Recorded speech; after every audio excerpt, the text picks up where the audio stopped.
గాయపడ్డోళ్ళకి operation చేస్తారు కదా, అక్కడ హాస్పిటల్స్ లోనే చేస్తారు కదా, వాళ్ళకి చేసిన డాక్టర్లు అట్టి వాళ్ళ ద్వారా వీళ్ళ ప్రేరేపితం వాళ్ళకి ఆపరేషన్స్ చేశాక వాళ్ళ భావజాలానికి వీళ్ళు ప్రేరేపితమై వీళ్ళు తీవ్రవాదులుగా మారి చేస్తున్నారు. వీళ్ళకి ఏంటయ్యా అంటే వీళ్ళందరికీ చెప్తున్నది, మనకి జాంబీస్ తయారవుతారు కదా, వీళ్ళు ఒరిజినల్ జాంబీస్.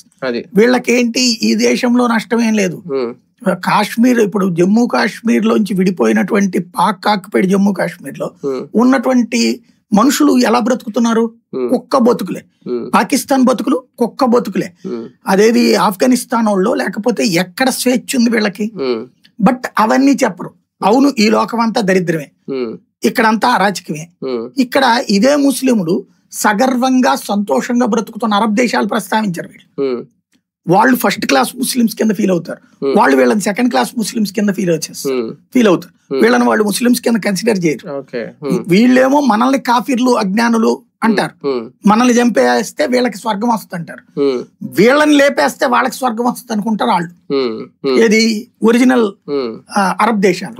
కానీ వాళ్ళు వీళ్ళని చంపట్ల, వాళ్ళు రాడికలైజేషన్ లో లేరు, వాళ్ళు వీళ్ళని కౌట్ చేయరు అంతవరకే.